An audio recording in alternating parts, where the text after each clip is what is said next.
Although Alex didn't know it, Mr. Today spent his nights watching over the boy until he fell into an exhausted sleep, at which time Simber took over, both of them keeping their worries to themselves. And when Alex finally came around for good, even the enormous stone beast shed a private tear, or perhaps even two. Every day, Mr. Today, Gunnar Haluki, and Simber took a trip to the palace to check on the guards.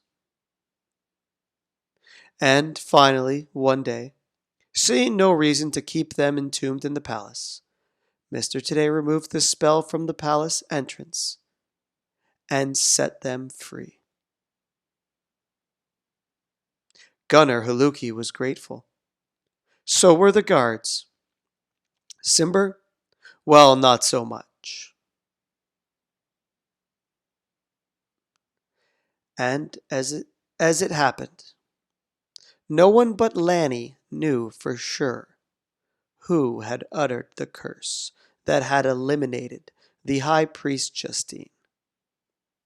At least, that's what Lanny thought.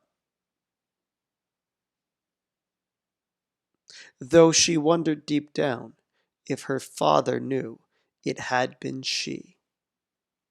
They never spoke of it.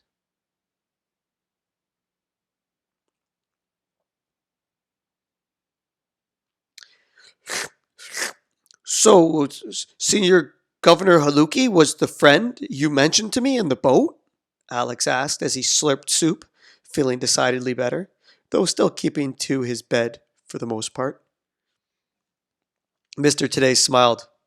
Gunnar Haluki and I were fast friends back when Justine took that turn for the worse.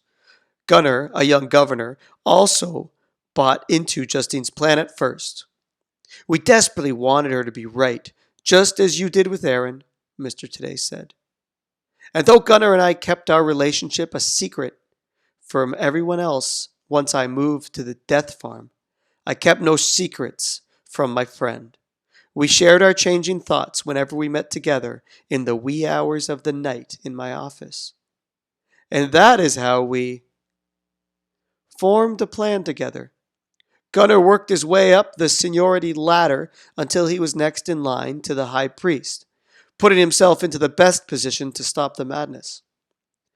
The mage leaned back in his chair, reminiscing. If Arteme could have lasted 5 more years without being discovered, my twin sister Justine would have either retired or died. For despite her strong appearance, she was frail as could be. And my dear friend Gunnar would have taken over, and together we would have tried to right all the wrongs done by Justine. And, he admitted, by me. Alex nodded, fascinated yet exhausted by the simple act of eating lunch.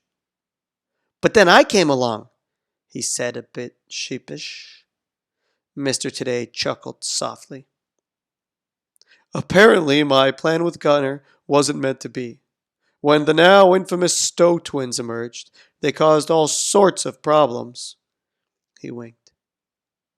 Gunnar, because he was loyal to me, agreed to be wolf-charmed in order to hide his identity in Arteme and keep his eye on you without looking suspicious.